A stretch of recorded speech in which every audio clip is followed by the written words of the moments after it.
हम रायपुर का डीडी नगर थाने के अंतर्गत जो एरिया है गोकुल धाम रेसिडेंसी, आप मेरे पीछे देखें, ये गोकुल धाम रेसिडेंसी है। बीती रात यहाँ एक आरोपी ने एक दुकान और वहां रखी ईबी और मशीनरी को आग लगा दी थी। आग कैसे लगी, क्या घटनाक्रम था, पुलिस ने इस मामले में केस दर्ज किया और फिलहाल आरोपी फरार है। लेकिन इस इंसिडेंट को लेकर हम आपको पूरी डिटेल बताएंगे कि क्या ये हादसा नहीं इंसिडेंट था, बल्कि आरोपी ने जानबूझकर वहां पेट्रोल डालकर आग लगाई और ये दिखाने की कोशिश की कि ईबी जो रखी है उनकी बैटरी में ब्लास्ट हो गया। तो हम चलते हैं और आपको पूरी तस्वीरें दिखाएंगे कि वस्तुस्थिति हुआ क्या था, कैसे ये हादसा दिखाने की कोशिश की गई, जबकि ये पूरी तरह से की गई आपराधिक कृत्य था। चलिए मेरे साथ।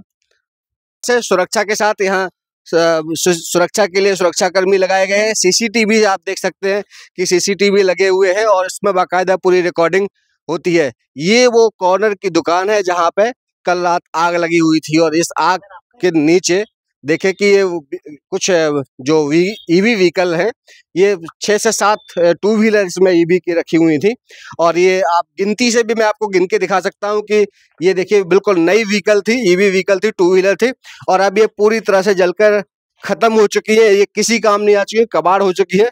1 2 और इसके बाद अंदर हम आपको बताते हैं 2 इधर 3 है और 2 4 6 और एक उधर 7 गाड़ियां इस तरह से पड़ी हुई हैं। 2 4 6 7 गाड़ियां, ये 7 गाड़ियां आप किसी भी काम की नहीं रही है, पूरी तरह से खत्म हो चुकी है। बड़ा नुकसान कारोबारी का हो गया है, लेकिन इसके पीछे की पूरी वजह हम जानेंगे। सबसे पहले जानेंगे उन कारोबारी से जिनका ये नुकसान हो गया। बड़ा नुकसान हुआ है, वारदात को अंजाम देने की कोशिश की है और वो सफल हो गया है। पुलिस इस मामले में एक्शन ले रही है, केस दर्ज किया गया है। फिलहाल आरोपी फरार है, लेकिन हम जिनका नुकसान हुआ उनसे बात करेंगे और जानेंगे कि क्या कोई रंजिश थी, किस वजह से उसने ये वारदात को अंजाम दिया है। जी, अपना परिचय बताइए। मैं प्रलय वंडलकर, और जो आरोपी पवन जैन है वो भी यहीं रहता है, लेकिन वो काफ़ी समय से सबको परेशान करके रखा है। ऐसा नहीं है कि उसने मेरे साथ कोई पर्सनल खुन्नस निकाला है, वो पूरी सोसाइटी से ही बदला लेना चाहता था। 1 हफ्ता पहले भी उसके खिलाफ जो है पूरी सोसाइटी कंप्लेंट कर चुकी है और वो थाने से वहाँ से भी भागा है पुलिस वालों को चुनौती देकर के, तुम लोग मेरा कुछ नहीं बिगाड़ सकते। 1 हफ्ते पहले वो जो आरोपी देख तस्वीरों में आया है, एक तरह से तलवार या कुछ हथियार लेके कुछ घुमा रहा है, वो पुलिस या मतलब जो सिक्योरिटी गार्ड हैं कैंपस के, वो उसे रोकने की कोशिश कर रहे थे। क्या वो पवन जैन वही आरोपी है? हाँ, वही आरोपी है पवन जैन, और उसने गेट पे ताला मार लिया था और पूरे सोसाइटी को किडनैप कर लिया हूँ ऐसे बोल रहा था। क्या दिमागी तौर पर सरफिरा है क्या? लगता तो है बात से। अच्छा, उसकी एक चीज और की उसके देखिए किस तरह से उसे हथियारों का शौक है, कहना चाहिए जिस तरह से दिमागी तौर पर स्थिति से पता चलता है। उसकी कुछ तस्वीरें यहाँ सामने हैं, ये उसे एक बैनर पोस्टर सामने लगा, बताया जा रहा है ये आरोपी पवन जैन है। देखिए किस तरह से हथियारों का शौक है उसे। आप देखें एक तस्वीर में गन साथ में लिए हुए है और दूसरी तरफ ये कुछ तस्वीरें हैं। उसके वेशभूषा देख के लगता है किसी फिल्मी जो कैरेक्टर होते हैं, किसी विलेन के कैरेक्टर से कम उसका किरदार नहीं है। जीवन में उसने वैसा ही अपनाया है जैसा कि वो बनना चाहता था। बड़ा नुकसान हो गया। पुलिस इस मामले में आरोपी की तलाश कर रही है। हम चश्मदीदों से भी जानेंगे कि ये स्थिति जब हो रही थी तो वो क्या कर रहे थे और उन्होंने रोकने के लिए क्या कुछ किया, लेकिन सफल नहीं हो पाए। जी जी सर, जब ये घटना हुआ तो मैं पानी चालू करने गया था। उसके बाद एक जो हमारी गार्ड है लेडीज, मेरे को चिल्लाए, भैया आग लग गया। आग लगा के जैसे हम लोग इधर आए, वो हम लोग को देख के तुरंत भगे गेट के पास से, तुरंत निकल गए। जैसे आग लगाया और निकल गए वो। एक पुलिस इसको बुझाने के लिए दमकल को फोन किए थे? जी, फायर ब्रिगेड को भी लगाया थे, है ना। फायर ब्रिगेड भी आया, पानी अपना मारे और चले गए उन लोग। उससे पहले आग थोड़ा सा ठंडा हो गया था, फायर ब्रिगेड और आया, फिर और उन लोग पानी मारे तो बुझ गया आग। ऊपर के जो फ्लैट हैं इन लोगों को तो कितनी खाली करा दिया था पूरी तरह से? जी, ऊपर के जो फ्लैट है, 1st floor, 2nd floor, 3rd floor तक आग चले गए थे। उन लोग को पहले से निकाल दिए थे। आग बढ़ने से पहले उन लोग को चेतावनी दे दिए थे कि आप लोग बाहर आ जाइए, आग आपको भी लग सकते हैं बोल के। कितनी देर लगी थी आग बुझाने में? आग बुझाने में कम से कम 2 से 3 घंटा लगे थे सर। 4 घंटा भी लग गया था लगभग। जी। कोई हताहत और तो नहीं हुआ? नहीं, कुछ किसी को नुकसान नहीं हुआ। बस इस सर का जो है उनका गाड़ी जल गया, 7 गाड़ी 6 गाड़ी जल गया, जो बैटरी वाला था वो। अच्छा, इसी दुकान में ये जो एक और कुछ मशीन दिख रही है, ये क्या चीज है?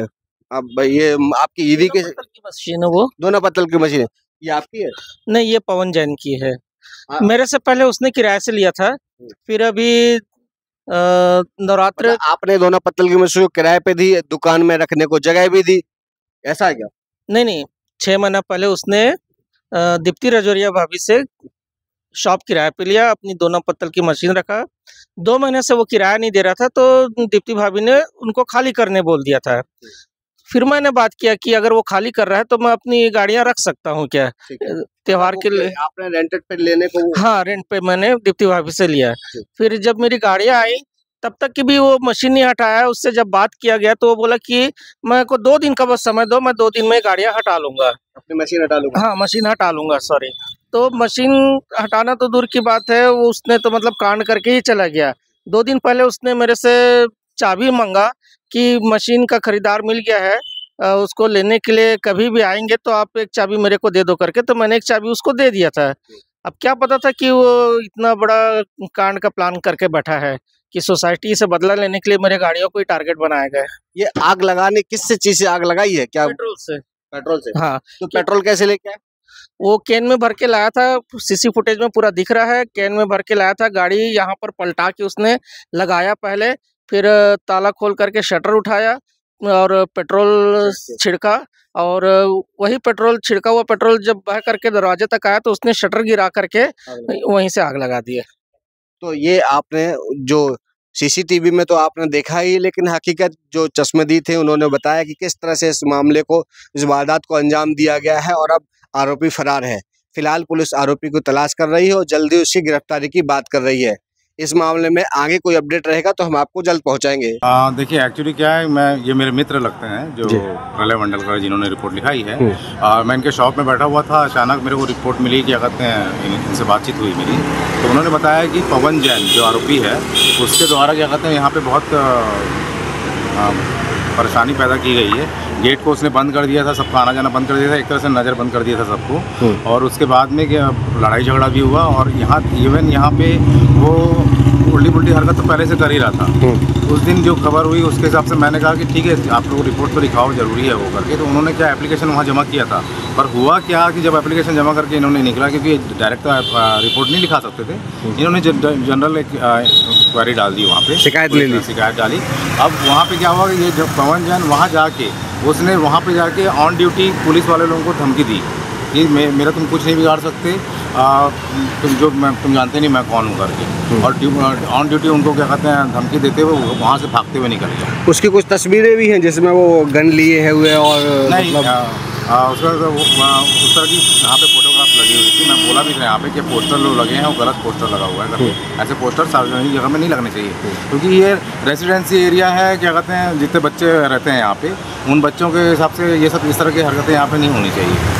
तो इसलिए मैटर बहुत ही ज़्यादा सेंसिटिव हो जाता है। ठीक, ये गोकुल धाम रेसिडेंसी में आगजनी की पूरी घटना को हमने कवर किया, एक एक एंगल से दिखाया, सारी गाड़ियां बताई, कितनी गाड़ियां जली हैं, किस तरह से नुकसान हुआ है, कितनी देर बाद आग बुझी। चश्मदीदों से भी जाना, जिनका नुकसान हुआ उनसे बातचीत की है, साथ ही जिनकी दुकान थी उनसे पूछताछ की है और जाना है कि क्या ये मामला था, कितने दिनों से उसको किराए पे दी गई थी और उससे अब खाली दुकान कराई जा रही थी। लेकिन जिनकी गाड़ियां जलाई गई हैं उनसे बातचीत में पता चला कि वो दिमागी तौर पर सनकी है और कई बार सोसाइटी कई लोगों से उलझ चुका है। फिलहाल इस मामले में पुलिस ने केस दर्ज किया है और आरोपी की तलाश की जा रही है। सीजी भास्कर के लिए विनेश दीक्षित, छत्तीसगढ़।